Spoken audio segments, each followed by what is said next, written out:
All right, geometry 2-8.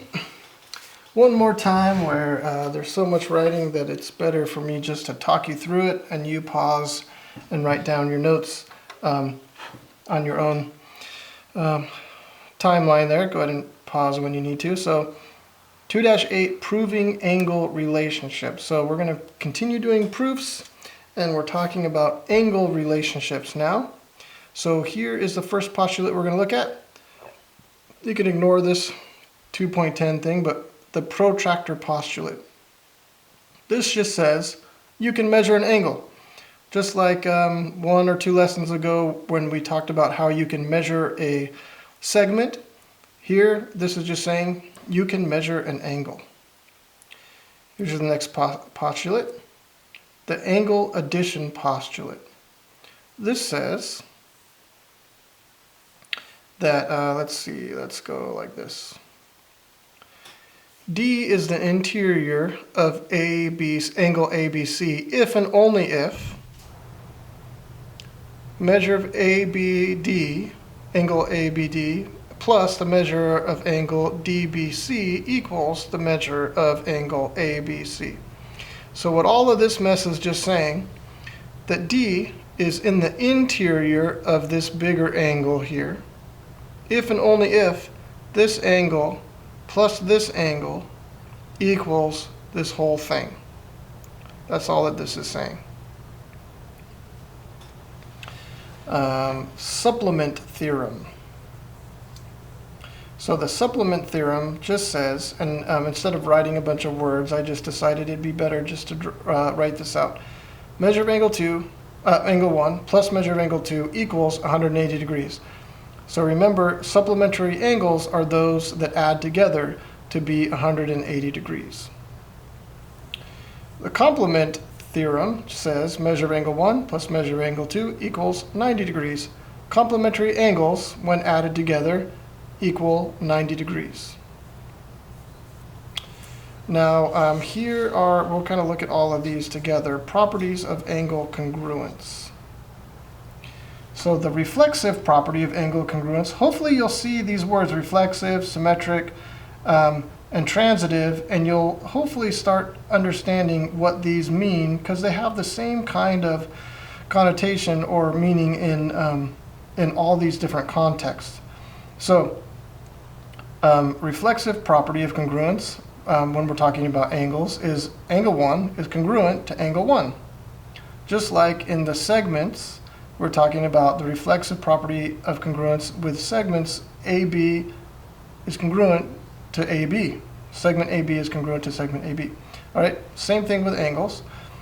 Also, symmetric property of congruence. If angle 1 is congruent to angle 2, then angle 2 is congruent to angle 1. So they can just switch back and forth across the congruency sign. It doesn't matter.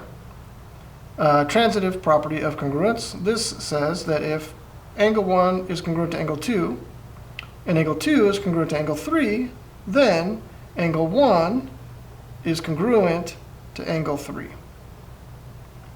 That is the transitive property of congruence as it relates to angles. All right, here are some theorems. The congruent supplements theorem. If measure of angle 1 plus measure of angle 2 equals 180 degrees, and measure of angle 2 plus measure of angle 3 equals 180 degrees, then measure of angle 1 is congruent to measure of angle 3. So what is this saying? This is saying that if I add these two together and I get 180 degrees, and then I add these two together, 2 and 3, and I get 180 degrees, since I know angle 2 is congruent to itself, that means that angle 1 and angle 3 have to be the same measure, because 1 plus 2 is 180 degrees, and 2 plus 3 is 180 degrees. 2 is always going to be the same, therefore 1 and 3 also need to be congruent to one another. Complements theorem is pretty much the same idea. If measure angle 4 plus angle 5 is 90 degrees. So if 4 plus 5, these two angles are 90 degrees. And then measure of angle 5 plus measure of angle 6 is 90 degrees. 5 is the same either way, so that means 4 and 6, when they get added to 5, each of those equals 90 degrees. That means 4 and 6 must be equal. So for instance, let's just say angle 5 is 60 degrees. So 60 plus 30 is 90. 60 plus 30 is 90. So that means if angle 5 is 60 degrees, 4 has to be 30 because these have to equal 90. 6 has to be 30 because they two together equal 90. That's what we're saying here. Same with the supplements, except for it's 180 degrees instead of 90 degrees. Vertical angles theorem. So this just says if I have an x that has been created here by two lines, if two lines intersect at one point, then the opposite angles from that point are congruent. So in this instance here, angle 1 is congruent to angle 3, and angle 2 is congruent to angle 4. That's the vertical angles theorem. So I'm going to flip this over, so if you want to pause, go ahead and pause now. All right. Now we're going to write down these right angle theorems, and then we'll do some practice. So let's start with this one. So right angles theorems. This first one, perpendicular lines intersect to form four right angles. So if I draw two lines and they intersect at one point, and the angle, one of the angles is 90 degrees, then they all are 90 degrees. Perpendicular lines intersect at four 90-degree angles. That's what this one is saying. All right angles are congruent. That's what this next theorem is saying. All right angles are congruent. 90 degrees equals 90 degrees equals 90 degrees. Okay. Perpendicular lines. So this third one here, perpendicular lines form congruent adjacent, which means next to each other, angles. That means that this is 90 degrees, this one right next to it is 90 degrees, this one right next to it is 90 degrees, this one right next to it is 90 degrees, all the way around, adjacent to each other and vertical from each other. But this particular theorem is saying perpendicular lines form congruent adjacent angles. They're all 90 degrees, so they're all congruent. And the last two here, if two angles are congruent and supplementary, then each is a right angle. So remember, supplementary means they add together to be 180 degrees. So if two angles are congruent to one another and you can add them together to be 180 degrees, then they each need to be 90, which is a right angle. Now, likewise, or similarly, I should say, if two congruent angles form a linear pair, so two congruent angles form a linear pair, then they are right angles. So remember, a linear pair is just like very similar to supplementary angles. A linear pair is a type of supplementary angles, right? Because when you add them together, you get 180 degrees, just like a supplementary angle. So you add them together to get 180. If they're congruent, then that means they both have to be 90. All right, let's see if we can do a few examples so that we can kind of understand what's going on here. So I'm going to write them down here. I'm going to get that out of there, and we're going to just write some of these examples. So you're going to find the measure of the numbered angle and name the theorems that justify your work. So find the measure.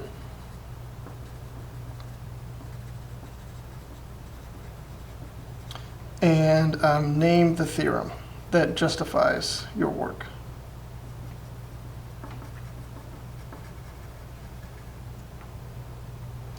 Okay. Example 1. We're going to draw measure 1 and 2. So now we know, we are told that measure of angle 2 equals 57 degrees. I want to know what is measure of angle 1.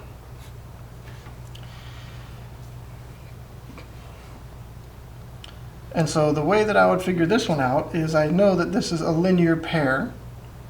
And a linear pair, they are supplementary, which means these two angles together need to add up to be 180 degrees. So what I do is I subtract 2 from 180, measure of angle 2, which is 57, from 180, and I end up with 123. 123 degrees is measure of angle 1, because if I add these together, that's 180.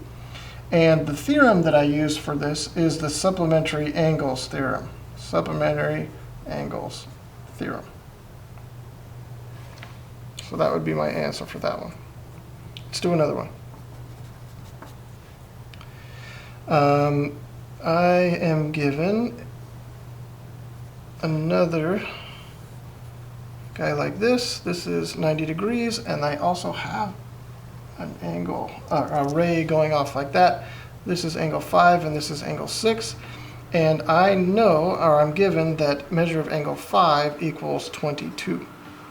So I need to know what is measure of angle 6 or 22 degrees, and what is the theorem that I use to find this. So this segment, or this ray here, is 90 degrees, is perpendicular to this line. That means that this angle also needs to be 90 degrees, this whole thing. So that means I take 90 degrees and I subtract from it 22, and I get 68. So measure of angle 6 is what's left over between 90 and when I subtract 22, and so I have 68 degrees. Measure of angle 6 is 68 degrees, and this one is the, I would call this the complementary theorem, but this also is the supplementary theorem because I know that this one needs to be 90 degrees. So this is supplementary theorem and complementary theorem. Both of those theorems.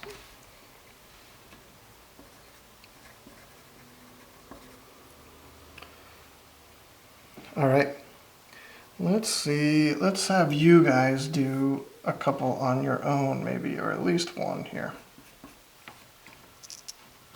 Got a line, and I've got another line, and these are lines 13 and 14. And, oh, this one is tricky. All right, measure of angle 13 equals 4x plus 11. Measure of angle 14 equals 3x plus 1. Okay, so let's talk about this, and let's see if you can do this on your own, and then we'll come back and I'll help you with it. So so I know that measure of angle 13 and measure of angle 14, they don't look like they're equal. But I know that this distance, or this angle measure, if I add these two together, I would get 180 degrees, because these are a linear pair. They are supplementary. You add them together to be 180 degrees.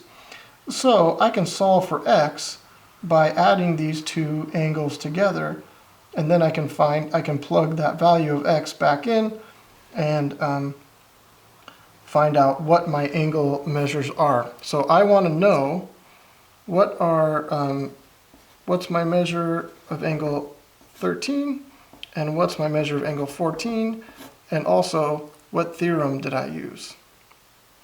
Okay, pause and go. All right, let's see how you did. Measure of angle 13 is 4x plus 11, and measure of angle 14 I'm adding them together, 3x plus 1 equals 180 degrees, because measure of angle 13 plus measure of angle 14 equals 180. And then I can substitute 4x plus 11 for measure of angle 13, 3x plus 1 for measure of angle 14. Bop. There we go. Add these together. 4x plus 3x is 7x. 11 plus 1 is 12 equals 180. Subtract 12 from both sides. What I do to one side, I do to the other. 7x equals 180 minus 12 is 168. Divide both sides by 7. X equals, oh man, what's 168 divided by 7? 24.